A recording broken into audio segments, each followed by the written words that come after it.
Welcome back to TMI with Teryl and Martha. We are so glad you're here with us today. And if you're on YouTube, be sure to like and subscribe. If you're listening to us somewhere else, be sure to leave a comment. We are so happy that you're here with us today. And Teryl, we have our first two-time guest. Yes. That's right. Of course, it would be Dr. Jaimie Mickey. So Dr. Mickey is an amazing functional medicine MD. She has a huge background, which I'll let her tell you again. If you scroll down to some of the previous shows, you will see her there, and we're talking about hormone health in that segment. This segment is going to be all about, we're going to talk a little bit about thyroid health. And where thyroid is concerned, there's no one that hasn't dealt with thyroid concerns in one point of their life or another. Especially women, I think we end up having a lot of issues with thyroid. And it's important to kind of have an understanding of thyroid health and where we're going with it. So I'm going to turn it over to you, and you can kind of go over just quickly with them again, your background and what led you to where you are real quick. And then let's talk thyroid health. Hormone. Great. I practice functional medicine. My main practice is in St. Petersburg, Florida, and doing more, trying to get into the North Georgia community, practicing more functional medicine. And so thank you. I'm honored to be back as your first repeat guest. I didn't know that. Yes. That's exciting. And I have a background in family medicine, originally trained in family medicine, and then became board certified in integrative holistic medicine in 2014.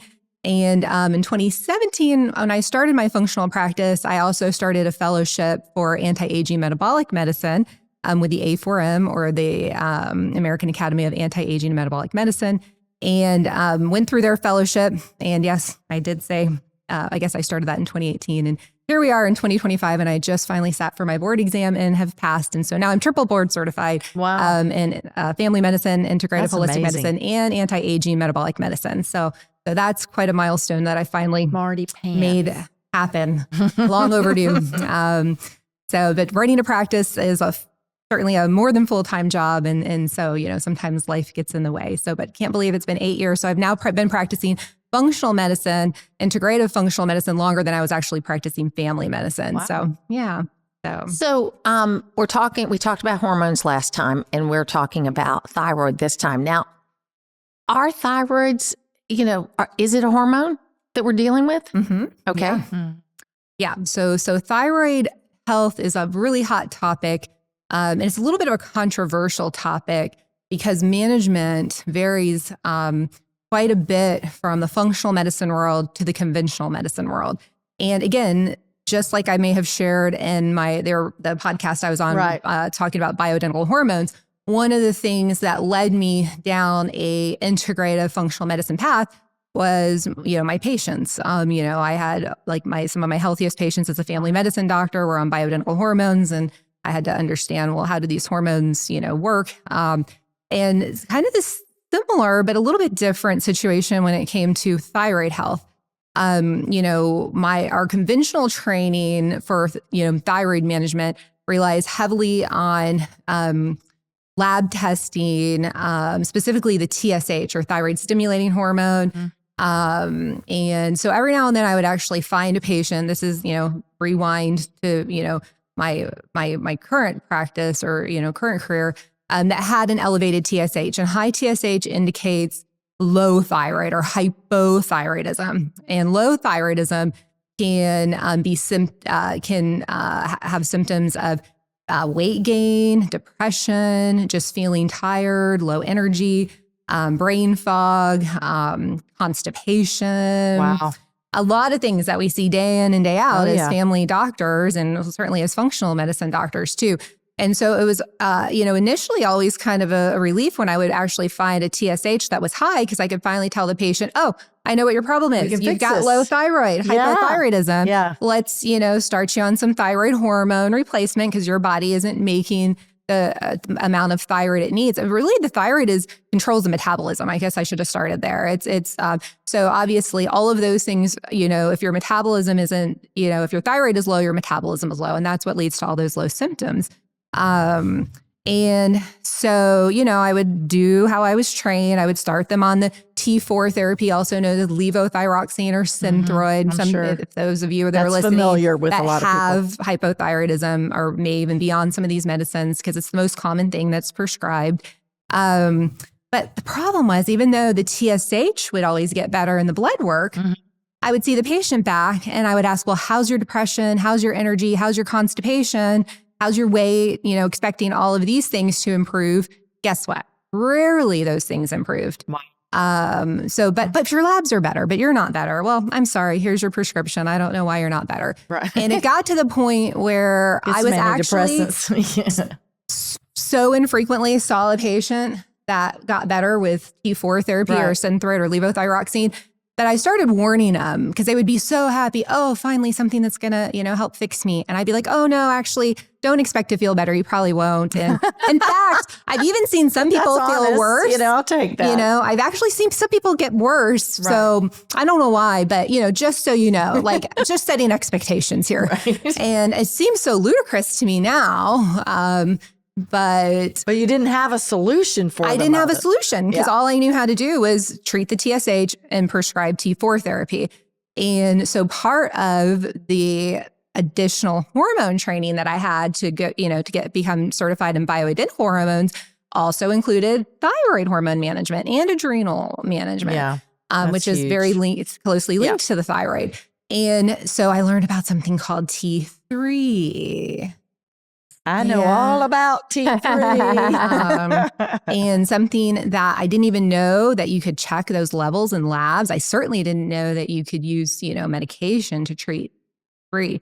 So what is T3? T3 is the active form of thyroid, where T4 is the storage form of thyroid. Right. And if you give somebody a prescription of T4 therapy, Synthroid or levothyroxine, Tyrosint is another newer, cleaner, but albeit still just T4 therapy, their body now has to take that T4 and convert it to T3, which is the active hormone. And guess what? 80% of us don't do that. We have a conversion problem. That's a bigger problem. Yeah. So, and what causes conversion problems? Well, the same things that causes disease and, infection, inflammation. So that takes us to infections, toxins, those are, and then, mold, heavy metals, viral even. Oh, I've been seeing so many crazy T3 level drops COVID? Since COVID. Yeah. So spike proteins. Yeah. Mm-hmm. So this is rewind 8 years, thank gosh, before the pandemic, and still seeing tons of lack of conversion and nutrient deficiencies too. And that's usually from gut. Issues. So again, going back to just, basic functional medicine, root cause medicine. And so obviously as a functional medicine doctor, I work on all of those things, but early, even in my functional medicine years, before I really, refined my protocols and practices, I still learned how to use T3 therapy to help people feel better faster, to get rid of some of those symptoms faster if they're not converters. Obviously, we want to help them convert, but if we use T3 therapies, a lot of those hypothyroid symptoms do improve, and people finally say, oh, yay. I will say that it was a lifesaver for me. I had a weird situation going on where obviously I had a conversion issue. I had the TSH was fairly normal. The sex hormone globulin, binding globulin, which I had never heard of before, was really high. So I had another MD who works with, kind of watches over me with Dr. Jaimie go, that sex hormone globulin will eat up the free T3, the T3 in your body.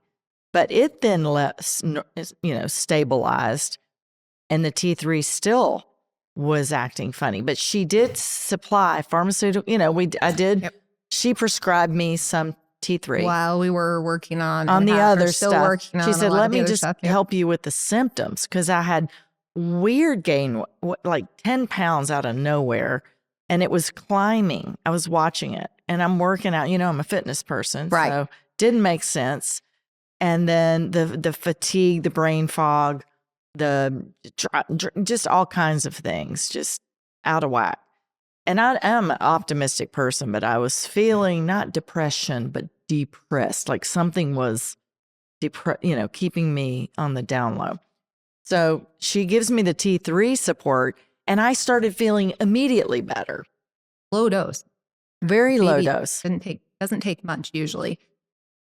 So I think what's interesting is, so I've been on Thyroid for probably 30 years. Okay. And maybe I'm one of those weird people that can convert because I have, in less dose over the years. I'm down to the lowest dose I've ever been. That's great. I get checked every 4 months. I'm in better shape than I was when I was 45. I'm healthier than I was. I mean, I've got all these good things going in the right direction. I lost a lot of weight too. Yep. Okay. So I had all these things. So I've been very happy. In fact, I couldn't take the generic. The generic didn't work for me, and I never can pronounce it. So thank you. Had a lot of practice.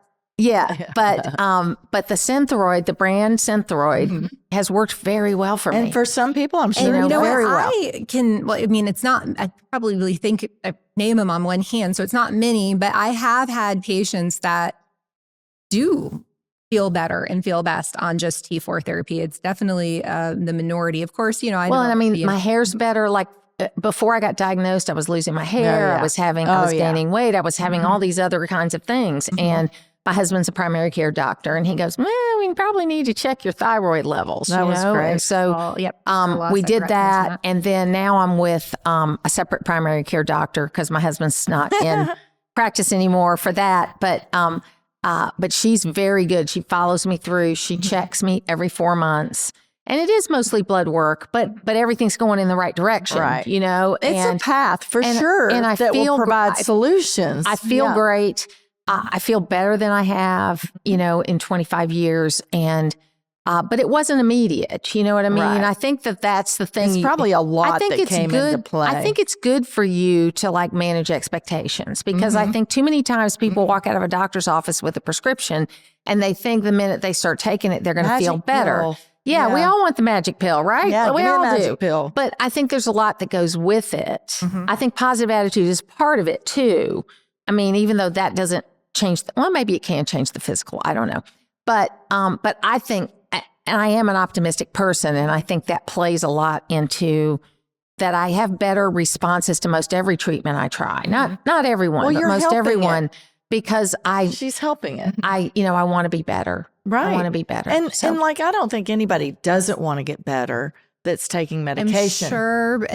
I'm sure, again, patients don't come to me unless they're really feeling bad, because they, I don't take insurance. They got to pay out of pocket. Yeah, so once they're paying out of pocket, they got a lot of skin in the game and they want to get better. They're not just doing this for any reason.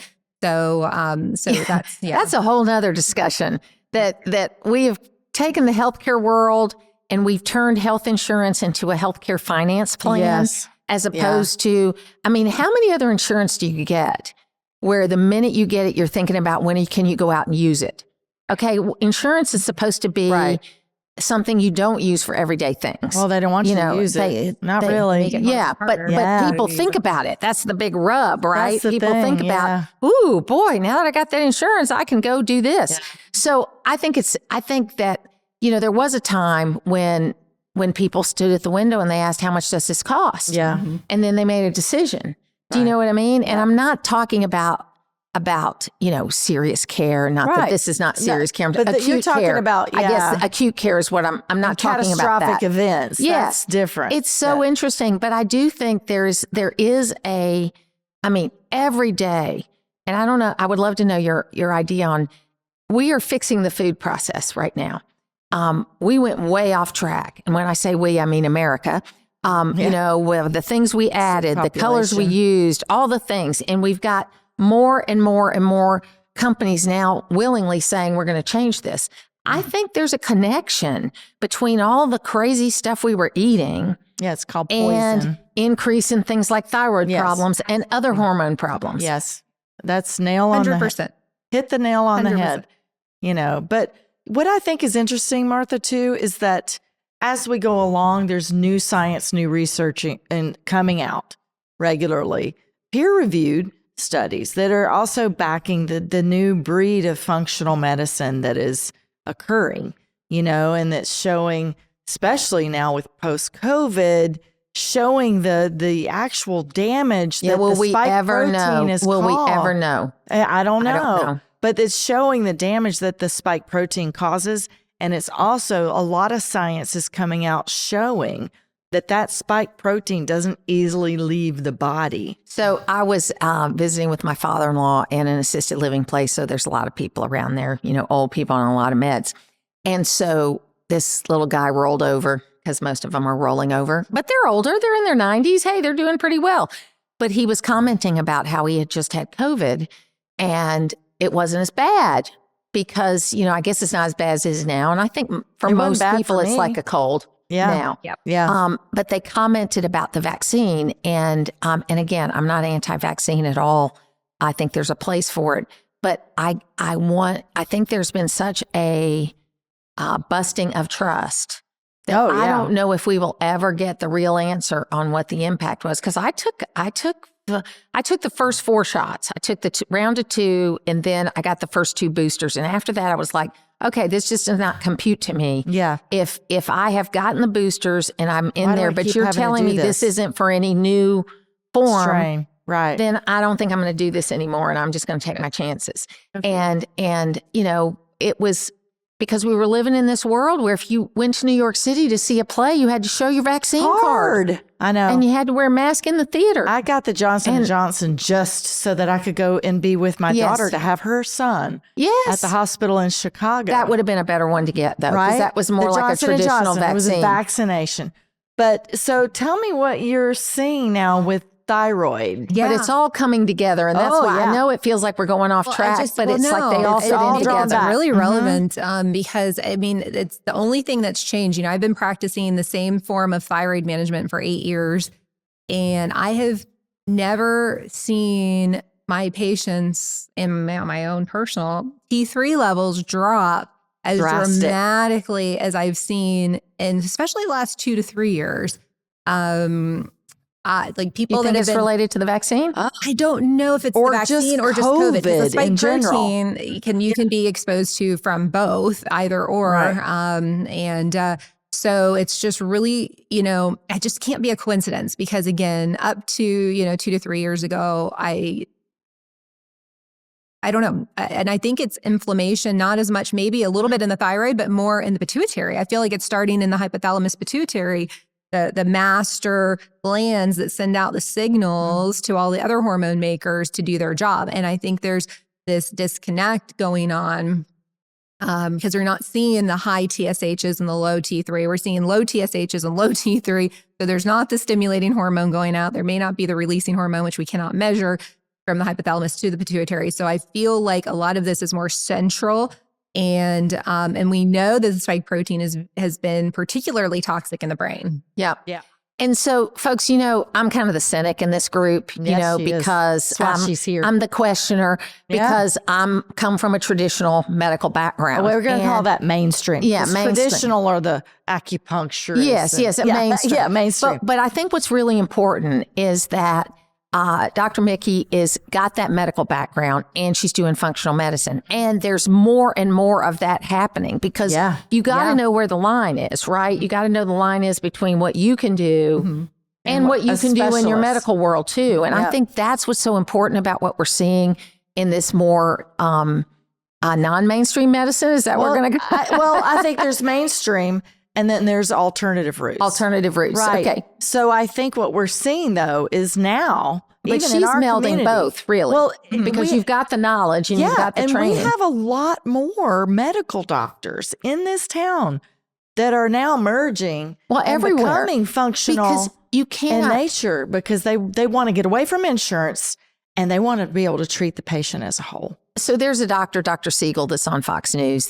He's their medical director. But what I love about him is that he is one of those kind of doctors. Right. He is a mainstream medical doctor, right. Training and everything else. Right. But he's open to these ideas about nutrition and other things because he's probably seen them work over his career. Exactly. That's that's what's happening here. And I think that there's also a lot of kind of malaise is the wrong word, but where it's kind of like people just don't know what's wrong. And the thinking in your head, the circular thinking in your head, because of the time you spend on your phone and everywhere else, it makes things worse. It loops. Too. I know it doesn't change the physical, or maybe it does, but I think that it can make you feel worse. I know if I sit in a corner and start thinking about how bad I feel worse. So yeah, mind over matter. Yeah, but you know, mind over medicine. What I love is that Dr. Jaimie and others in her profession that are now seeking to put the mainstream medical model, the allopathic medicine model, and because there's nothing wrong with that, but there's all other, well, there is, as far as like how it got hijacked off of its original path. Right. But there's this new science-based and studied practical approaches that are coming in from an alternative therapy loop. And peer-reviewed, which is really important. And they're getting access to new information. And sometimes science and scientists in the world are sometimes the hardest ones to get them to let go of something they learned in the past. It shouldn't be that way. It shouldn't be that way. It shouldn't be that way. They should be embracing open to and learn. open to it. So if someone's sitting out there today listening to us and they're thinking, I've never really thought about my thyroid health. I've never really thought, what's the first step? Is it as basic as a regular checkup, or do you start somewhere else? Well, first of all, going back to your comment, there's about a 20-year lag time in the conventional or mainstream medicine community in terms of what's the latest, greatest, and what is actually being practiced. That's a long time. That's a very long time. So just keep that in mind. And your doctors that come out of conventional training only know what they were trained to know. So it's not so much on them. But if they're not keeping up with the latest, greatest studies that are coming out, they're going to be behind the time by a couple of decades. So that's the first thing to think about. Now, it's very hard to get probably even harder to get an endocrinologist. You might have an open-minded family medicine or internal medicine doctor that's willing to do more in-depth thyroid testing and looking at T3 levels, but have they had the training to interpret and understand those levels? That's a problem. They can check them, but then they don't know what to do about them because that's not what was involved in their training. And it's the same thing with the endocrinologist. The endocrinologist, and that's why I say a hot topic, but it's a controversial topic. It is controversial. Because I have actually one fairly open-minded endocrinologist in my community in Florida, but the rest of them are so vehemently against anything to do with T3, and I just don't quite understand what it's so hard because if somebody has based their life on treating something and been paid thousands upon thousands of dollars in education to give them the specialty of endocrinologist, that's a specialized. So then at that point, you're at the top of your field. And then to be given new information that maybe you don't have all the information. That goes against what you were told, like foundational education and what was. you've been doing for patients. And the argument is, hard. I will tell you the argument if there are any endocrinologists listening. This is the general argument. There's supposed studies, I have yet to see the studies, that show that treating T3, because T3 is the active form of thyroid, it's very activating, metabolically activating, can increase patients' risks of atrial fibrillation, abnormal heart rhythm, and osteoporosis. That's the argument. And because a lot of times when you use T3 therapy or a combo of T4, T3, I probably have more patients on combo therapy, so we can kind of talk about what some of those options are of T4 and T3, not just T3 by itself. A lot of times what we end up doing is suppressing the TSH.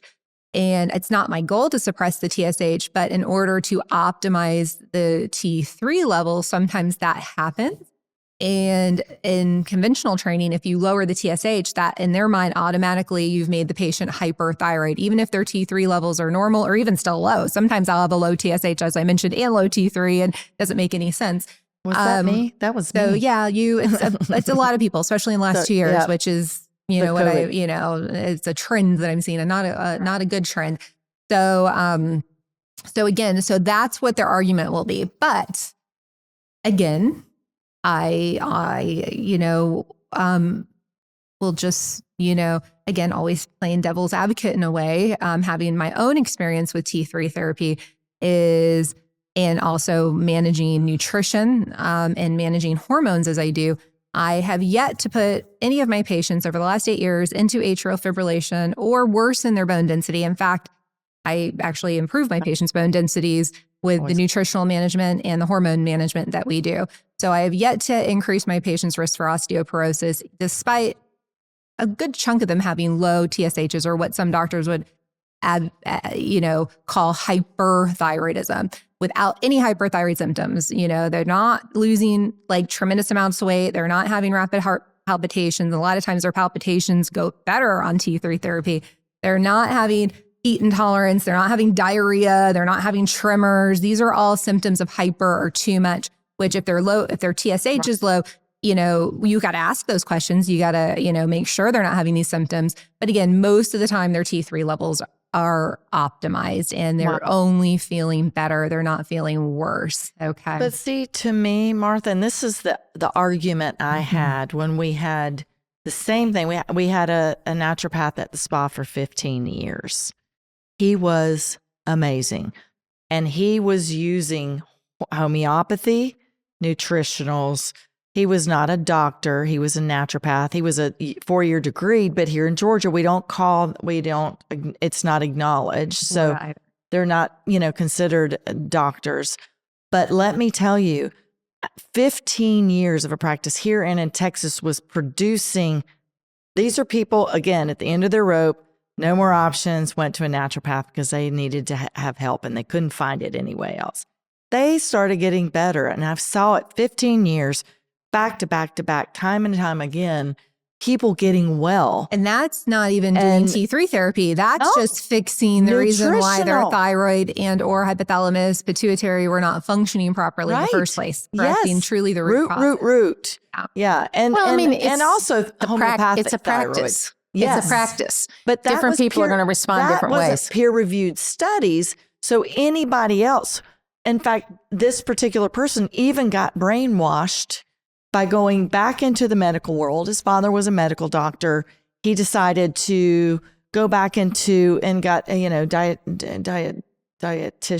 type, dietetics. Certification. Yeah, certification. Went back into the medical world, was at, kind of at Emory doing some stuff. I love Emory. I don't have any problem with Emory, but it's just the educational flow and the thinking of, okay, well, I'm not going to use homeopathics anymore because I'm only working with peer-reviewed, science-based products. Well, gee, I was like, my God, you had 15 years of people getting better. What? Like, how can you throw that out because you don't have peer-reviewed studies in the homeopathic natural remedy realm? But you saw it. You had evidence from these people over and over again telling you how much their lives had changed. Like, that's the thing that's concerning me with our country right now, is that we're in a keeping the people sick model, because there's billions of dollars of industry and billions of dollars flowing through the sick care industries, be it cancer, be it, pharmaceuticals, be it anything else. Just the way the systems run is there's profit on sickness. There is not a really high or even looked at margin on health and wellness, prevention. So it's just it's so thick that way that, thank God we're shaking that up a little bit now, getting the poison out of the food, but it's got so much more to go, so much work to be done still. And, a lot of big forces opposing. A lot of big forces. And here's the thing. Improvements too. Individuals just need to learn. This is why we're doing this. Individual people need to learn, ask the questions, and to take responsibility for their own health. That is what I feel like needs to happen. Well, and it starts really with the foundation. You got to get the Yes. foundation right first, or you can't do anything else. And I think there's a lot of things we can talk about. We could probably stay here all day. Yeah. But if people want to know more about what you're doing with your thyroid treatment, how would they find that out? Well, our website is called, you can go to our website and find our contact information. It's Restoring Wellness MD as in medical doctor. .com and we have an email address if you would like to just inquire via email, hello@restoringwellnessmd.com. And our phone number, our Florida number is 727-351-1700. But again, emails are welcome. There's, a lot of information on my website that, I would love for you to look at and peruse, learn a little bit more about our practice. Yeah. And if you have any questions after that, just give us a call or an email and we'll help you from there. Well, I think we're going to have her on a third time. Yes, I think there's that's going to more. work there. There's That's so much right. more to talk so much about. more to talk about. Yeah. And it's a fantastic discussion, and we're so glad that you were here for it. Thank you. Yes. Thank you. And it is going to be about the whole person. Okay. And that's really what we're talking about. What is the definition of wellness? The whole person. Yeah. The best thing Holistic for the health. whole person. That's right. That's what we're dealing with. So I hope you'll like and subscribe us on YouTube. We'd love to know what you think about this episode and every other episode that you've seen. And we love you out there. And we have had so much fun doing this. And Teryl, take it away. Well, you know how I feel. And having Dr. Jaimie here, because she's so personal to me, she's not only my physician, but she's my friend. And I feel like I owe lots to her at this juncture because we are on a health journey together. But we here at TMI with Teryl and Martha, we want you to keep engaging with us and we want you to keep learning because we're going to keep giving you a ton of information because Martha and I believe, and Dr. Jaimie, that your wellness deserves a little oversharing.